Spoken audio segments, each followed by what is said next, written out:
Why did no one notice her at first? Why was the woman crouched by the generator so invisible to the men who mocked her? The desert had a way of swallowing people whole. It baked them, hollowed them, wore them down until they looked like shadows in the dust. That's what she seemed like at first, just another shadow in a faded tan jumpsuit, crouched low behind a battered Gent 6 power unit at the far end of the bay. Her sleeves were tied around her waist, sweat darkened her tank top, dust streaked her shoulders. Forgettable, ordinary. But the way she moved, that was different, precise, deliberate. She turned the socket wrench without hesitation, tightened every bolt with quiet rhythm, her eyes never lifting when voices cut sharp from across the. "You don't belong near our equipment," someone muttered. "Step away now." She didn't answer, didn't flinch. The socket wrench kept turning, smooth, controlled, like the insult hadn't even landed. The men laughed, a low, mocking sound that carried in the heat. To them she was a civilian hire, a box to tick, an outsider who didn't belong in their world of grease, fuel, and rank. But the silence she gave back unsettled them. It wasn't submission. It wasn't fear. It was something else, something they couldn't quite name. The desert wind shifted. A wrench clattered to the floor nearby. Someone swore. Even then she didn't look up. She only moved as if their noise meant nothing. And then it happened. Her jumpsuit snagged against the jagged edge of the casing. The fabric tore, just a small rip at first, but enough. She stood to adjust and the room froze. Across her spine, dark and sharp against pale skin, was a mark no one was supposed to see. A tattoo, not decorative, not artistic, brutal, unmistakable. A crimson sword snapped in half, a skeletal mask, 4 jagged lightning bolts clawing outward. The sound in the bay died instantly. Private Granger's smirk vanished. Corporal squinted, eyes narrowing. Even the youngest of them went pale. "What the hell is that?" whispered. Granger stared. "That's not just some ink, that's military." Swallowed hard. "I've seen it before, in a report, just one frame. They called it the Crimson Sigil, said it belonged to Crimson 17. The words hit the air like a dropped weapon. Crimson 17. A name not spoken lightly. A name many believed never existed at all. "Step closer," voice lowered. "That's not a rumor. My cousin served in SCOPS, said there were sealed files, ghost unit, wiped out in, gone, no survivors." And yet here it was, staring back at them, etched into the spine of a woman who, until this morning, they thought was just a mechanic. The air thickened. Conversations outside died without reason. Someone in the shadows snapped a photo. Within minutes, the blurred image, tattoo, spine, dust, was already circulating through the battalion's chat thread. Captioned with 3 words, "Spinal sigil confirmed." The woman knew, of course she knew, but she didn't rush. She didn't defend. She slung her tools into a canvas bag, zipped the jumpsuit to the top, and walked out without a word. The silence that followed her was heavier than the desert heat itself. That evening the mess hall buzzed in strange quiet. Soldiers pushed food around trays, voices hushed, eyes restless. She sat alone in the far corner, a black coffee in her hand, her jumpsuit zipped high, the tattoo hidden again. But the damage was done. Every man and woman in that room had already seen the image. "Why isn't anyone saying anything to her?" muttered, shifting uneasily. Didn't look away. Because no one wants to be the one who pisses off a dead soldier who came back. The weight of it was undeniable. And in an office lined with reinforced glass, lit only by monitors that never slept, Major General Thomas Decker froze mid-step. He held a printed still image from the generator bay, his hand trembling slightly against the paper. It wasn't just the tattoo, it was her. 13 years ago, a convoy of Crimson 17 rolled into a valley inn. They never came back. Wreckage was retrieved, blood in the sand, fragments of gear. A single torn badge found by drone. No survivors, the report had said. No exceptions. He had signed off on that report. And now Now the insignia of Crimson 17 was standing alive on his base. "She shouldn't be here," he whispered. His aide shifted. "Sir." Decker didn't answer. His eyes locked on the image, on the blurred outline of a woman crouched beside a resurrected generator, sleeves tied at her waist, fire in her hands. The war was supposed to be over, but somehow part of it had walked right back into his command. 3 weeks earlier she had arrived without fanfare. No salute, no escort, just a clipboard, a duffel bag, and a work order stamped contractor, technical support. Her name on paper, Rowan Hale. She looked unremarkable then too. Ball cap pulled low, braid tucked tight, stride purposeful but not hurried. A woman assigned to Section C, the dustiest, least desired part of Desert Ridge. Her orders: diagnose, repair, optimize, nothing more. Most contractors carried tablets, checked manuals, swapped parts. Rowan carried tools, old ones, used ones, tools that seemed to know her hands as well as she knew the machines. Within 3 days, she'd rerouted a failing junction box, silenced alarms that had been tripping for months, and coaxed life out of a transmission module that others had declared scrap. No one praised her, no one thanked her. They only watched, uneasy, suspicious, whispering in corners about the quiet woman who didn't talk, didn't laugh, didn't join the mess line. "Who the hell does she think she is?" Granger spat one afternoon, slamming a wrench louder than necessary. "She's acting like this place is her lab," sneered. "Probably got fired from some aerospace company." Frowned. "I heard she requested this assignment, specifically asked for Desert Ridge." Scoffed. "Then she's crazier than she looks." But's voice dropped, almost to himself. "She moves like someone who's already seen war." The words silenced them, if only for a moment. Rowan never corrected them, never defended herself. When they laughed, when they sabotaged her tools, when they reassigned her locker to a broken unit with no ventilation, she said nothing. She just kept moving. But silence leaves cracks, even in those who wear it like armor. At night she sat alone in the barracks lounge, tracing the rim of a ceramic cup, eyes fixed on desert winds sweeping dust across the glass. Sometimes the reflection startled her, a face she barely recognized, a shadow of the same heat, the same dust, the same silence. Only now no brothers beside her, no voices on the radio, just her, still breathing, still erased. The days blurred, requests delayed, tools misplaced. A voltmeter drowned in water, always small things, always personal. She endured it all without complaint. Until the tattoo slipped free. Until the past clawed its way into the present. And when the general's eyes found her across that generator bay, he knew the truth. Rowan Hale was not supposed to exist. Not here, not anywhere, not after. But she did. And now no one could unsee it. Why didn't she leave? That was the question on everyone's lips the next morning. After the tattoo, after the photo, after the whispers spread like wildfire, why hadn't she packed up and gone? Most people would have. Most outsiders who caught that much heat from a unit like Desert Ridge would have transferred out, taken the first flight home, buried themselves in another contract on another base where the desert didn't carry ghosts in the sand. But Rowan didn't leave. She walked as if nothing had changed.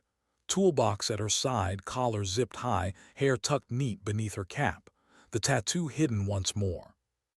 Only now the silence around her was different. It wasn't mockery anymore. It wasn't irritation. It was fear. Conversations ended when she entered a room. Soldiers who once shoved tools into her space suddenly pulled them away. No one sat at her table in the mess. No one brushed past her in the corridor. Even the loudest voice against her lowered his eyes when she walked by. Fear can be louder than laughter. The shift reached the top faster than Rowan expected. Within a day, her badge blinked red at checkpoints she'd used freely the week before. Restricted. Required. A Sergeant Manning, the scanner, offered an apologetic shrug. "Sorry, ma'am. New system protocol." Rowan only nodded. She didn't argue, she lived this game before. But the message was clear. Someone somewhere had flagged her. That night she found her toolbox unlocked, not ransacked, not carelessly tossed. Every instrument was still in place, but wrong, slightly shifted. A torque wrench 2 inches left of its usual slot, a voltmeter turned upside down.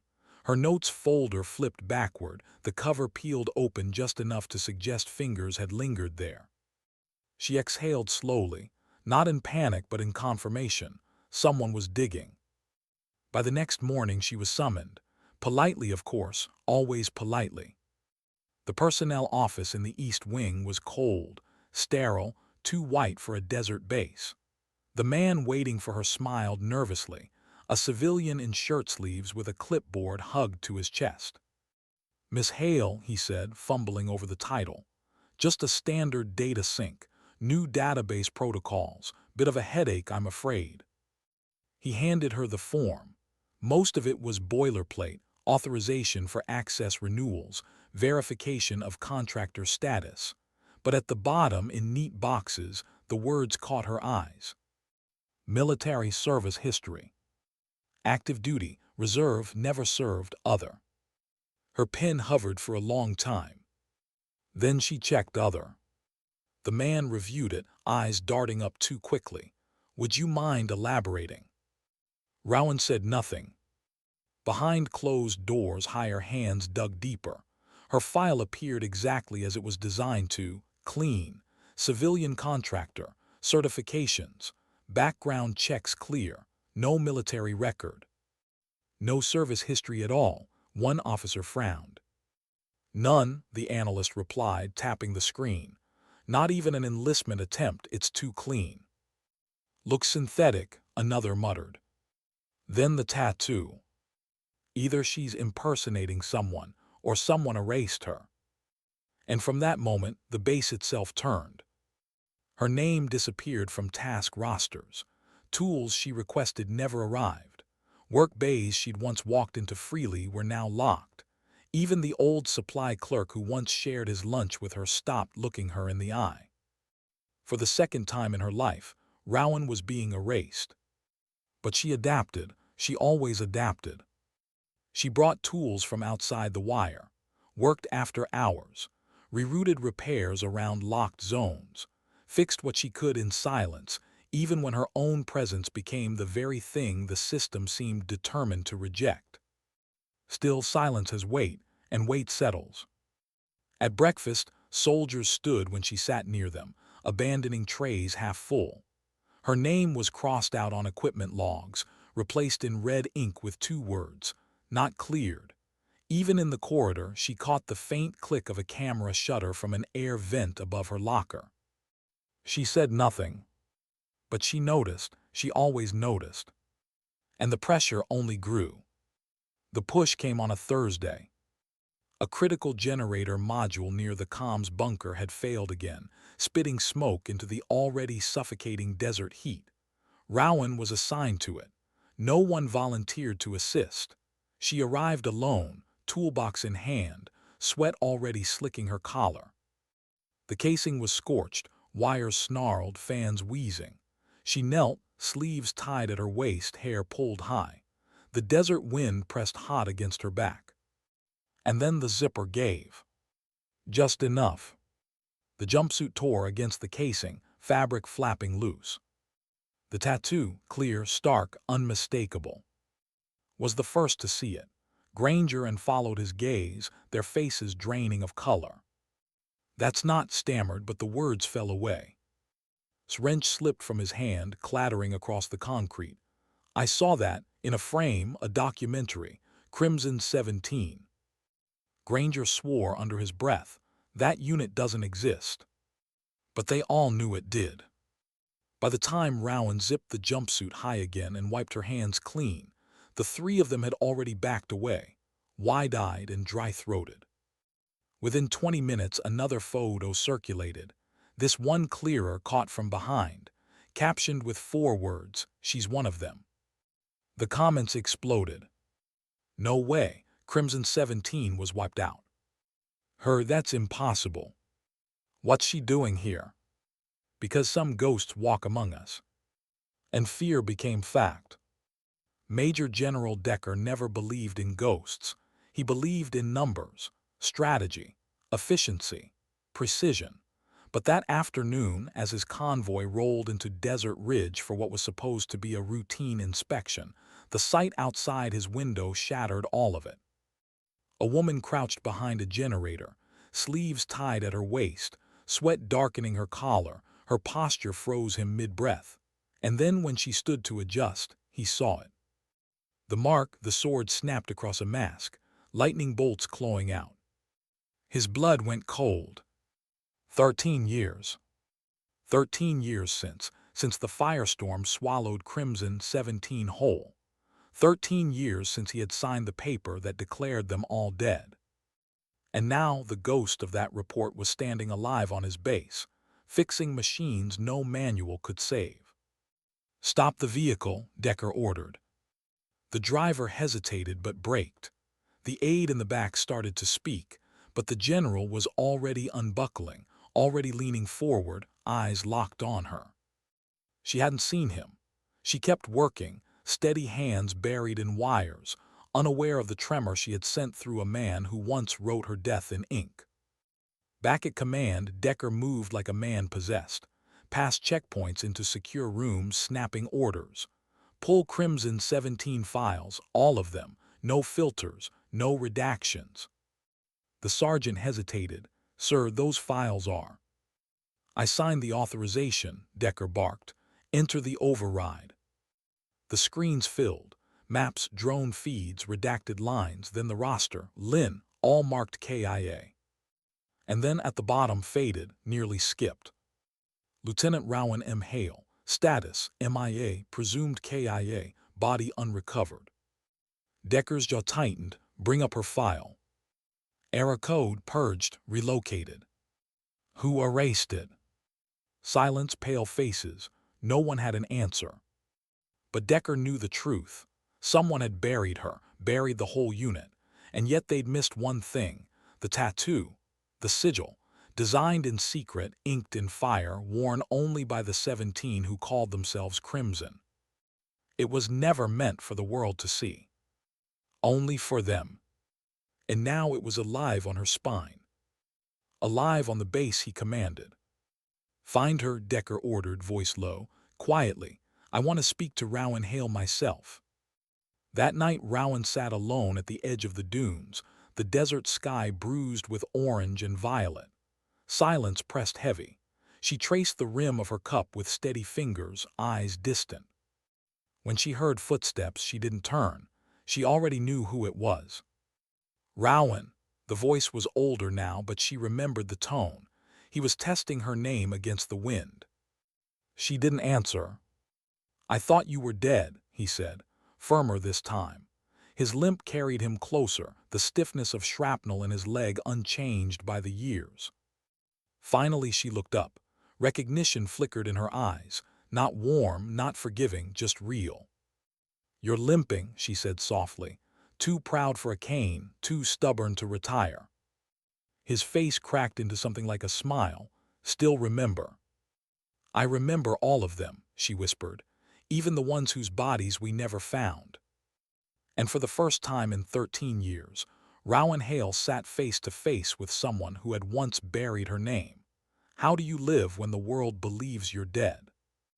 That was the question Rowan asked herself every night. She never said it aloud, never shared it, but it pressed on her chest like a constant weight, one that no assignment, no silence, no workbench could erase. 13 years earlier she had been a soldier, not a technician, not a contractor, a convoy engineer with Crimson 17, a unit that didn't exist on paper.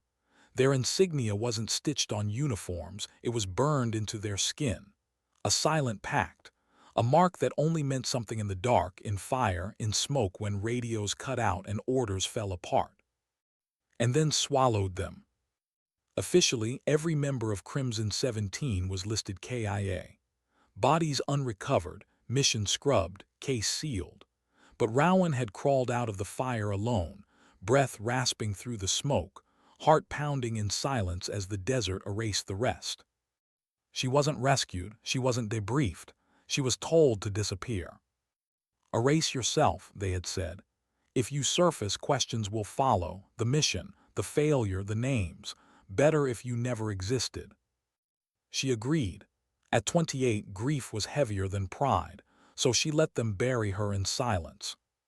And now, more than a decade later, that silence was cracking open. General Decker had seen the tattoo, the base had seen the photo. Rumors hardened into fear, and Rowan was once again caught between being erased and being exposed. In the days after the general's recognition, the atmosphere shifted in ways subtle and sharp. Her badge no longer worked on half the doors. Her requests for parts were delayed indefinitely.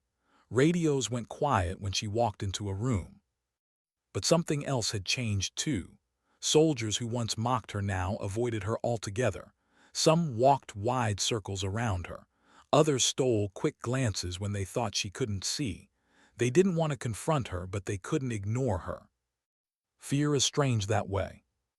One evening she sat on the far side of the mess hall, a tray of untouched food in front of her.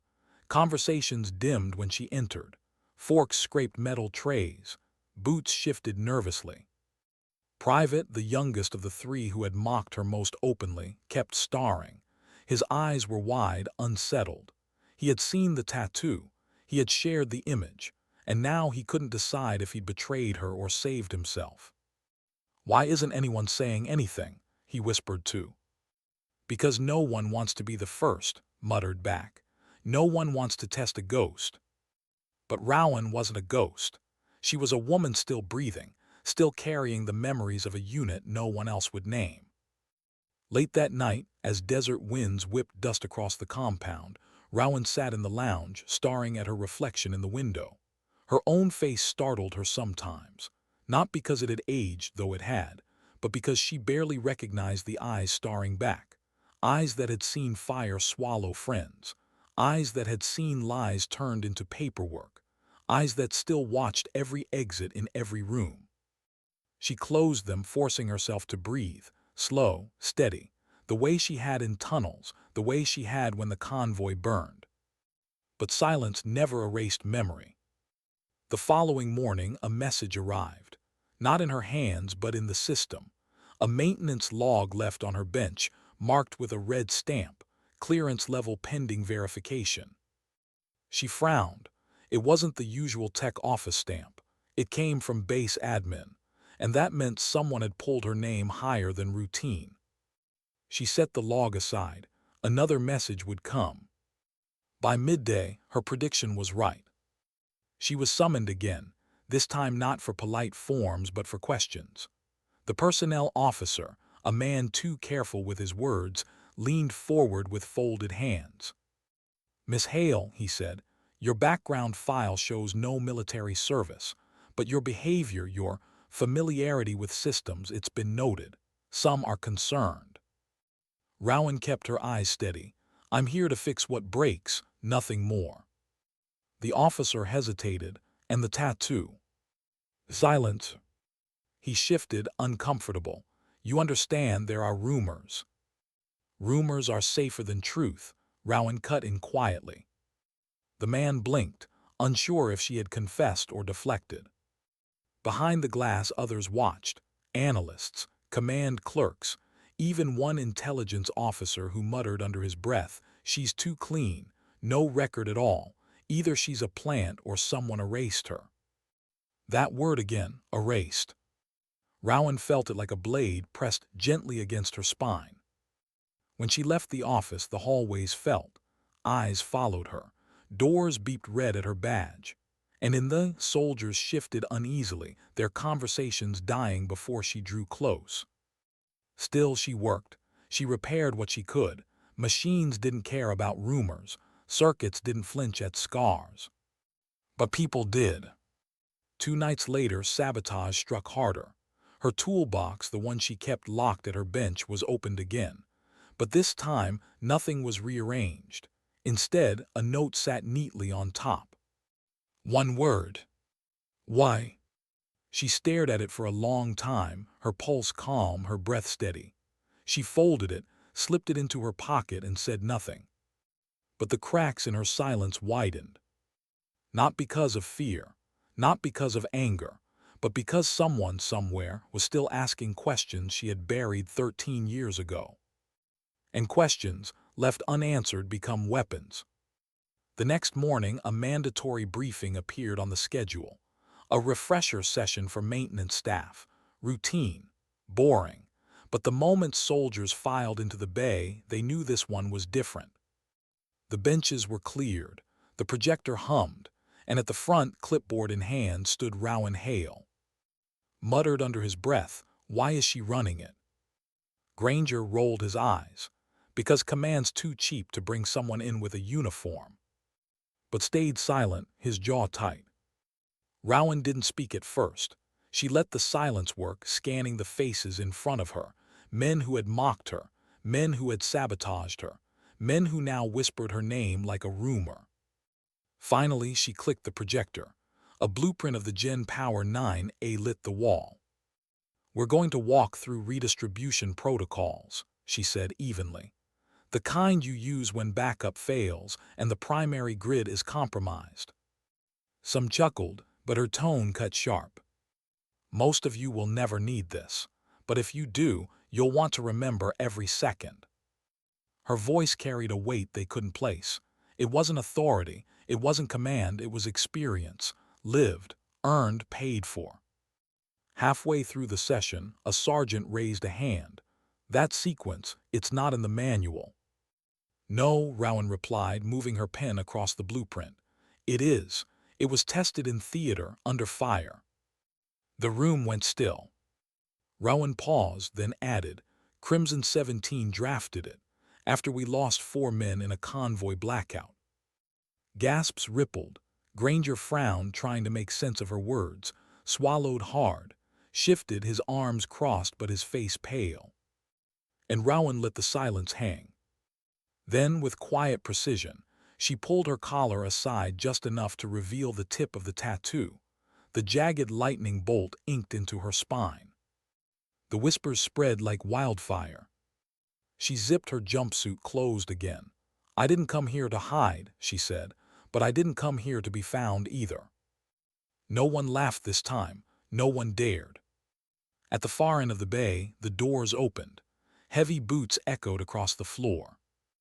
Major General Decker entered, alone, his eyes locked on Rowan. The soldiers straightened instinctively. The room's air knotted with tension. Rowan didn't move. Decker stopped a few feet from her, his voice calm, low. "You said you weren't here to be found." "I never pretended to be invisible," Rowan replied. "You did that for me." The general's jaw tightened. "I signed your death certificate." Her eyes held his. "Then you buried me alive." And for the first time, the soldiers in that room realized the truth wasn't just rumor. It was standing in front of them, breathing, speaking, refusing to be erased. Why hadn't she told anyone? That was the question that burned in the general's mind as he stood before her, the weight of 13 years pressing into the silence of the bay. Soldiers lined the benches, frozen, caught between awe and unease. Rowan didn't flinch, didn't shrink. Her voice, steady but low, carried through the room. "You buried me alive," she said again, and this time no one dared breathe too loudly. Decker studied her face. It was older, lined by heat and grit, but the eyes were the same. He remembered them through smoke, through fire, fierce, relentless, impossible to mistake. He should have asked questions in private. He knew that. But something about seeing her standing there, shoulders squared, the ghost of Crimson 17 made flesh, tore restraint out of him. "You were in," he said slowly, his voice carrying to every corner of the bay. Rowan's jaw tightened. "You crawled through fire to reach me," Decker continued. "I was trapped in the MRAP, my leg pinned under steel." Rowan's gaze flickered just for a second. "And you screamed once, only once, then you passed out." The room shifted. Soldiers looked at one another in disbelief. This wasn't rumor anymore. This was recognition. This was two people speaking from a place no file, no report, no debrief had ever recorded. Decker's hand instinctively touched the scar on his thigh, a phantom ache stirring in memory. He whispered it like a confession. "You cut me free." "And you never knew my name," Rowan finished. The silence that followed was heavy, suffocating. The truth had no ceremony. It simply existed now, undeniable. She stepped back, breaking eye contact, and turned to the stunned soldiers. Her voice softened, not to hide but to cut sharper. "That tattoo wasn't pride. It wasn't rebellion. It was how we found each other in smoke, in chaos, in silence. Crimson 17 wasn't ghosts. We were soldiers, and when we failed, they didn't just bury our bodies. They buried our names." The weight of it settled like sand. For a long moment, no one moved. Then a voice from the back, low but certain. "Not anymore." It came from an engineering sergeant who had never spoken more than a handful of words to Rowan. But the words landed like a spark, igniting the unspoken in the room. Heads nodded, breaths shifted, and for the first time, Rowan wasn't just the mechanic, wasn't just the outsider. She was something they all recognized but couldn't name. Decker stood still, but his mind spun. He remembered the reports, the signatures, the pressure from above. Crimson 17 wasn't supposed to survive. Their mission wasn't supposed to exist. If she had lived, then someone had lied. Someone had buried truth under ink and paperwork, and he had been part of it. He lowered his voice, more to himself than anyone else. "They told me it was clean, that it was necessary." Rowan turned back, her eyes like glass under firelight. Necessary for who? The words hung in the air like shrapnel. Later, after the briefing dissolved into uneasy silence, Decker found her alone. She sat at the edge of the dunes, the desert sky streaked in burnt orange and violet. She didn't look at him when he approached, didn't shift when his shadow fell beside her. "I thought you were dead," he said again, softer this time. Rowan didn't move. "I was on paper." He lowered himself onto the bench with a groan, his legs stiff. For a long time, neither spoke. The desert stretched endlessly, indifferent to human ghosts. Finally, he asked, "Why didn't you surface? Why didn't you tell anyone?" Rowan's fingers traced the rim of her tin cup.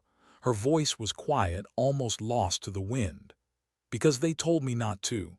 They said if I came back, questions would come with me. About the mission. About extraction clearance that never existed. About who sent us in to die." Decker's chest tightened. He remembered the signatures, the urgency, the pressure to mark it as necessary loss. He swore under his breath. "They erased you to protect themselves." Rowan finally turned, her eyes steady. "And I let them." Her voice cracked, not with weakness but with the kind of strength that bends under weight without breaking. Decker shook his head. "You were the best of them." "I wasn't the best," Rowan replied.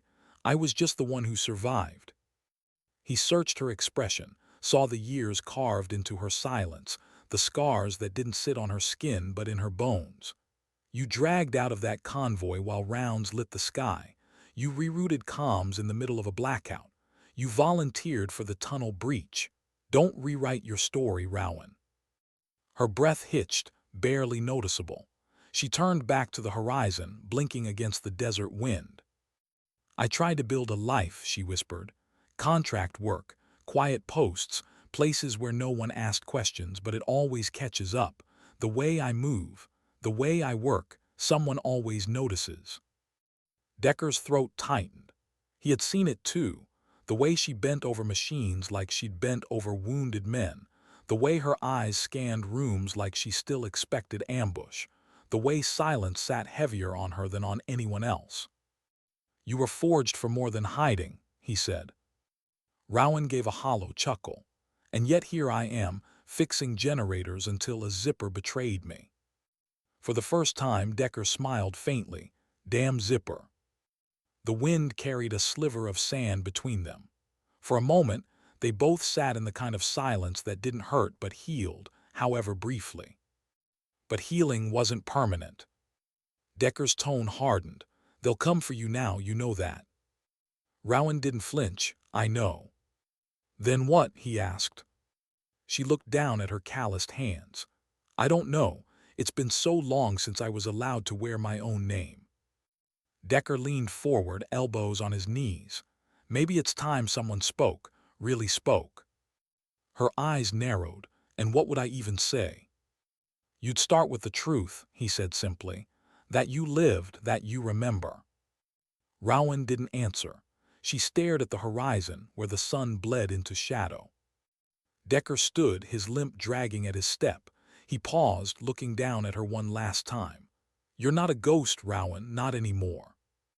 When he left, the desert closed back in, silent and endless. Rowan sat alone again, tin cup cooling in her hands, her thoughts heavier than the night settling over the base.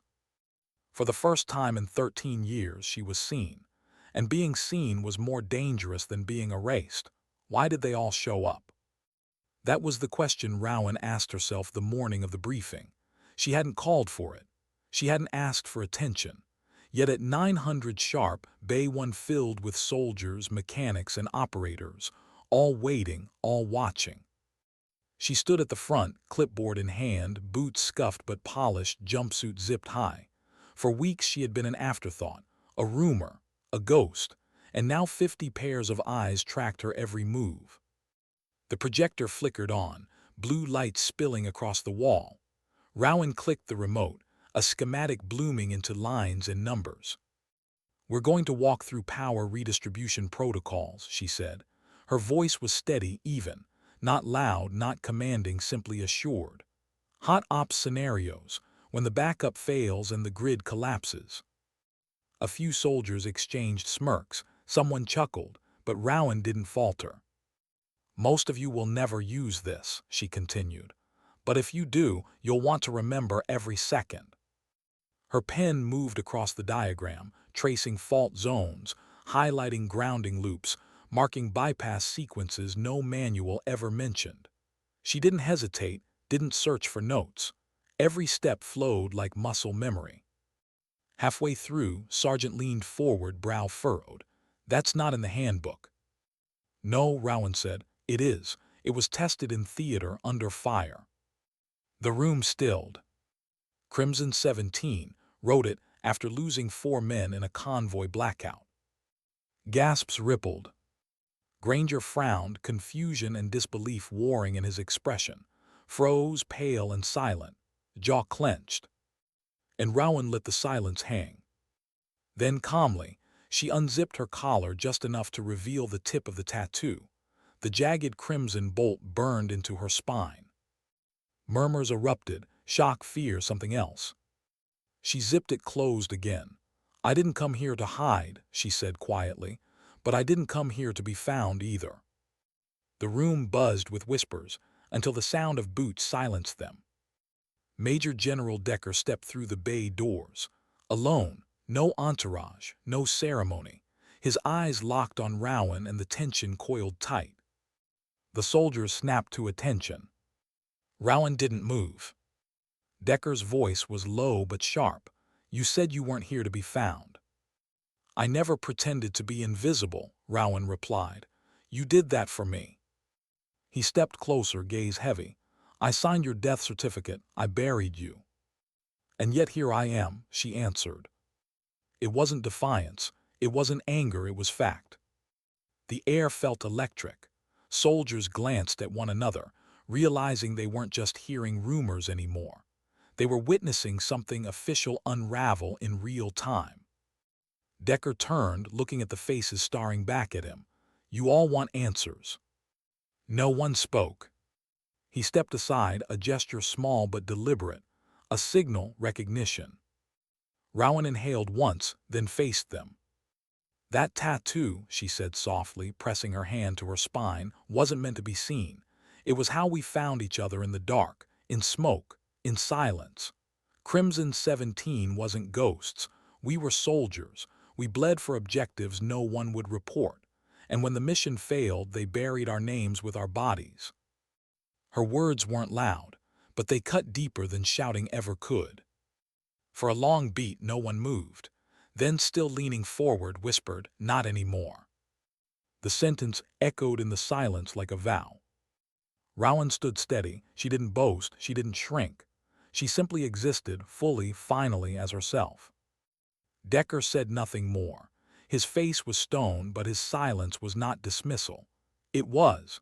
And in the weight of that moment, the story of Rowan Hale shifted from rumor to truth.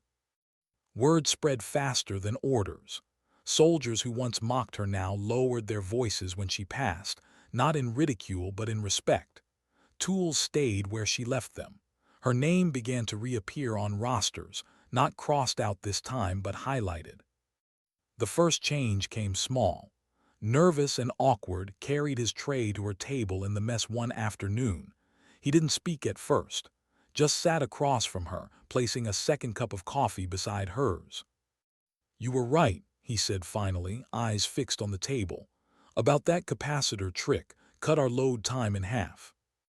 Rowan nodded once. "It holds better if you cross-ground the fuse junction." It wasn't much, but it was something. Granger followed days later. He didn't sit, didn't speak. He simply placed an envelope beside her tray and walked away. Inside was a rethreaded voltage meter, the same one they'd ruined her first week. No words, just a gesture. Even shifted. One morning as she passed through he gave a crooked salute. It was awkward, not regulation, but real. Respect doesn't come in applause. It comes in silence that feels different. And Rowan noticed. But Decker noticed more. 2 days later, in a briefing room filled with young engineers and operators, he cleared his throat and spoke words no one expected. "There are stories we don't tell," he said. "Not because they're untrue, but because someone decided they were inconvenient." The room stilled. "But every system has its ghosts," Decker continued. "And sometimes those ghosts walk among us, fixing what no one else can, teaching lessons no manual ever will." He didn't say her name. He didn't need to. Every head turned toward Rowan, standing near the exit, arms crossed, eyes on the floor. She heard it all. Later that night, when the desert winds grew sharp and the stars scattered clear across the sky, she sat alone at the edge of the loading dock. Boots off, socks dusty, tin cup in her hands. The limp of Sergeant approached before she looked up. He lowered himself beside her with a groan, the years heavy on his knees. "They know now," he said. Rowan nodded, "some of it." "Enough." She studied him, her voice low. "Think they'll remember?" "Only the right ones," answered. "The others never mattered." The desert stretched endless before them. Silence settled, not sharp this time, but soft. And for the first time in years, Rowan didn't feel entirely alone. Why were they watching her differently now? That was the first thing Rowan noticed in the days that followed. Not fear, not suspicion, something else. Eyes tracked her, yes, but not with ridicule anymore. It was something closer to expectation. Expectation was heavier than hate. She kept her routine. At dawn, black coffee before mess, toolbox slung at her side like always. But everywhere she went, silence trailed her in a different way. Soldiers didn't walk out of rooms anymore. They lingered. They pretended to be busy when she passed. They listened, even when she wasn't speaking. The shift unsettled her. Respect was more dangerous than mockery. Respect made people remember. And memory was the one thing Rowan had spent 13 years running from. One morning, she entered the west hangar and found a young tech hunched over a damaged console. Sparks jumped with each failed attempt at a bypass. His frustration boiled over as he slammed the panel with a flat palm. Rowan set her toolbox down. "Mind if I try?" The boy looked up, startled, then nodded quickly. She knelt, sleeves rolled, eyes scanning the mess of wires. 2 twists, a realignment, a subtle flick of her wrist. The console hummed to life. The boy stared, stunned. "How did you?" "Sometimes it's not about strength," she said, wiping her hands on a rag. "It's about knowing where things are likely to break." He didn't forget those words. None of them did.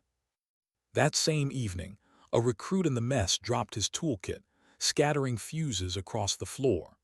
Laughter erupted around him until Rowan crouched down and began helping him collect them. "Thanks, ma'am," the recruit stammered. "You assigned to our squad." She handed him the last fuse. "No, but I've walked your path before." He blinked, confused, then straightened. Something in her tone landed heavier than he expected. Respect grows quietly, but once it takes root, it spreads. Within a week, Rowan's workbench bore a new addition: welded fresh, polished steel, a nameplate. "Hail TF Crimson." She stared at it for a long time, fingers brushing the cool metal.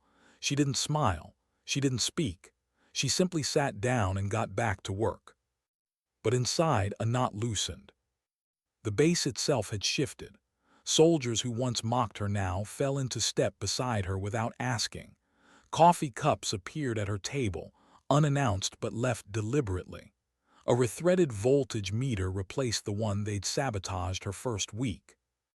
Even the loudest critic now raised two fingers in a crooked salute when she passed. Awkward, unpolished, but real. It wasn't forgiveness. It wasn't apology. It was recognition.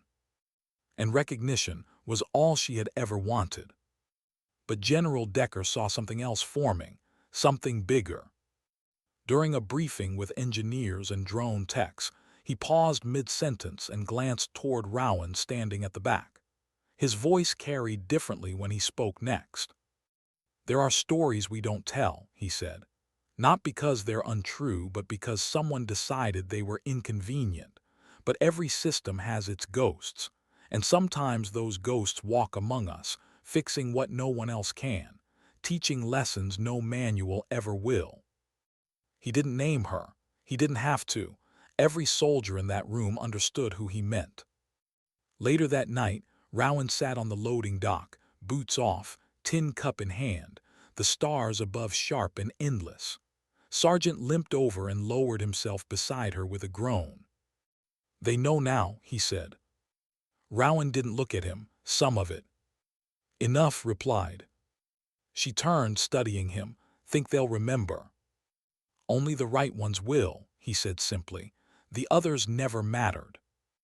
The desert wind whistled low across the compound. For a moment, Rowan let herself breathe in silence that didn't feel like isolation anymore. It felt shared. But being remembered came with weight. A week later, during morning roll call, Decker cleared his throat at the end of the session. "One final note," he said evenly. "Effective immediately, civilian contractor Rowan Hale will act as senior advisor to all power systems operations and training." Murmurs spread through the ranks, some clapped, a few smiled. Rowan stood in the back, hands folded, expression unreadable. She didn't step forward, she didn't need to. She never wanted rank, never wanted ceremony. All she had ever wanted was space to serve. That night 3 soldiers approached her at the bench. Young, quiet, toolboxes in hand. They didn't ask permission, they just sat. Rowan glanced at them once, then back to her notes. "Lesson starts at 1900, she said, sipping her coffee. No declaration, no fanfare, just quiet leadership. And for the first time in 13 years, she wasn't passing through life erased. She was passing something down. Because sometimes the only way to survive being buried is to plant something that outlives the silence. Why did the recruits trust her so quickly? That question unsettled Rowan more than the stares, more than the whispers, even more than the general's recognition. Respect from veterans was one thing, slow, cautious, earned through grit. But respect from the fresh arrivals, the wide-eyed, sharp-edged recruits still shining with untarnished pride, that was different. Dangerous, even. She hadn't asked for it, she didn't want it, and yet they came. It began with small things. A boy too nervous to splice a junction without triple-checking manuals drifted toward her bench after hours. He didn't ask questions, he just stood there, hopping to watch. Rowan said nothing, but after a long pause, she slid the tool across the workbench. "Your hands are shaking," she murmured. The boy swallowed. "Yes, ma'am." Don't force it. Wires don't respond to panic, they respond to patience. He tried again. Slower this time, the spark steadied. She didn't praise him, just nodded once, and the boy walked away taller. Word spread, quietly, carefully.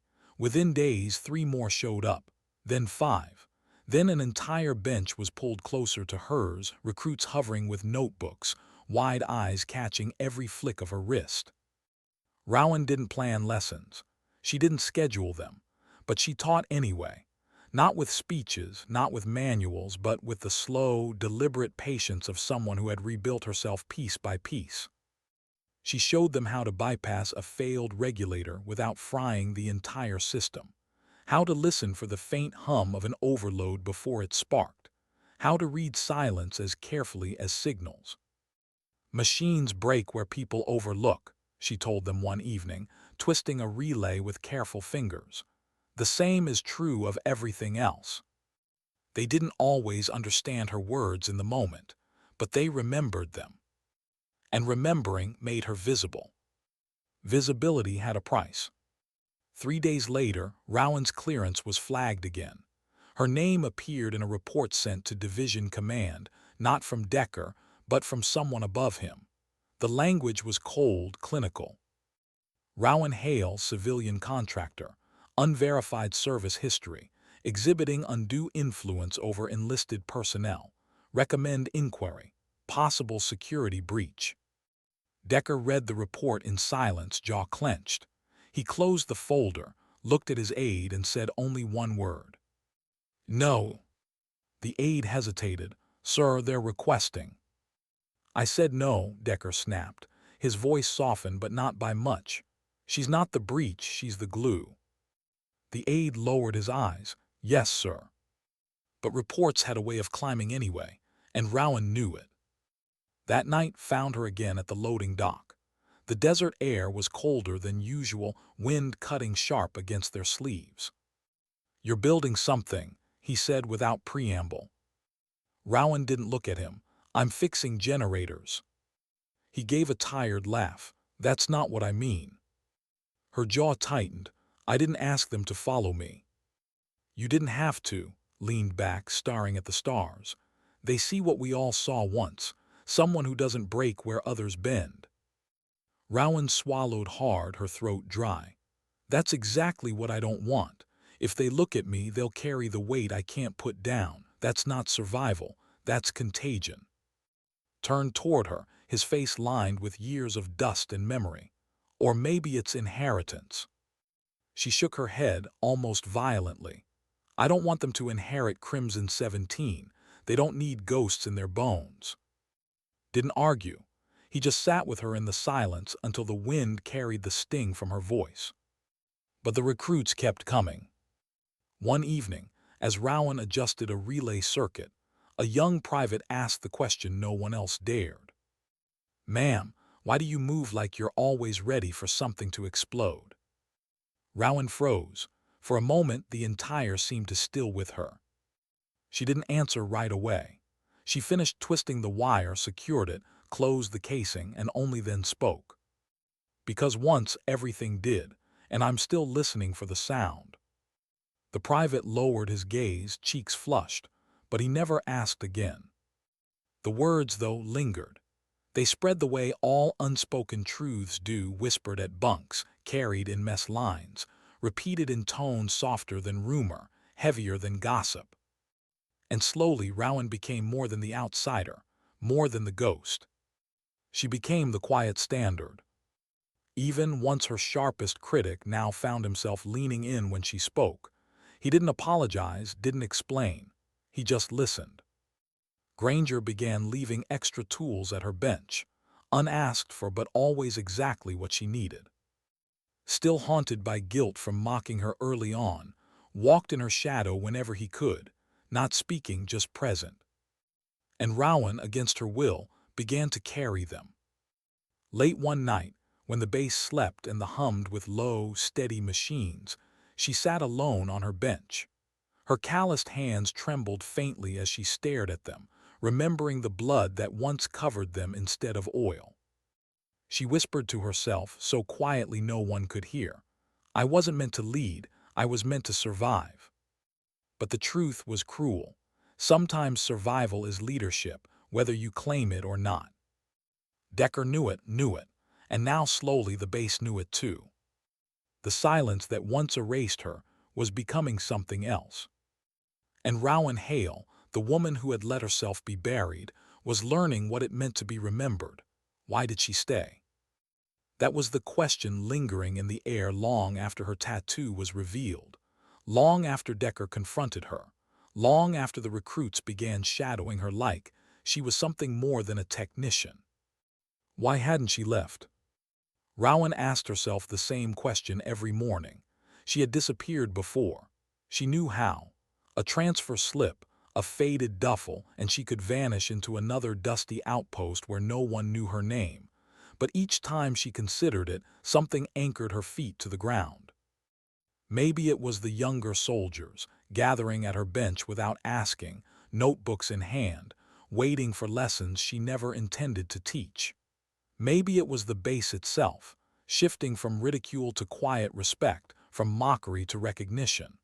Or maybe it was something deeper, a promise left unspoken, the kind she had carried from but never fulfilled. She didn't stay for glory. She didn't stay for forgiveness. She stayed because for the first time since the fire, she wasn't invisible. And that mattered more than escape. The recognition came not in parades or headlines, but in small, unremarkable ways. A folded chair pulled quietly beside hers in the mess. A salute, awkward but sincere, from a private she had once caught laughing at her. Tools left exactly where she set them, untouched, respected. The biggest shift came with the recruits. They no longer just lingered. They asked questions. They listened. They carried her words like weight and wore them like armor. One evening, as she showed them how to reroute a damaged grid, a young soldier asked softly, "Were you really part of Crimson 17? Rowan hesitated. The desert wind pressed at her collar. The question was simple, but the answer carried 13 years of silence. She met the soldier's eyes. I was. The others froze, waiting for more. Waiting for stories, for heroics, for the kind of tale these recruits wanted to believe about legends. But Rowan didn't offer them. Instead, she said only, "Most of us didn't come back." The silence that followed was heavy, reverent. She didn't need to say more. Because sometimes truth isn't in the details. It's in the pauses that follow. Days blurred into weeks, and the weight of her presence, once unwanted, became something the base leaned on without realizing. Systems ran smoother. Crews worked. Even arguments in the mess seemed quieter when Rowan sat nearby. One afternoon, Decker called her into his office. The room was bare, walls lined with maps and silent screens. He stood at the window, legs stiff, eyes fixed on the horizon. "They're asking questions at division," he said without turning. Rowan didn't respond. "They want to know why a civilian contractor has her own students, why her name shows up on rosters she wasn't assigned, why soldiers who once mocked her now quote her." Still, Rowan said nothing. Decker finally turned, his gaze sharp but tired. "They think you're dangerous." Her eyes met his, calm, unyielding. "I am." The words hung there, stripped of arrogance, stripped of threat, just truth.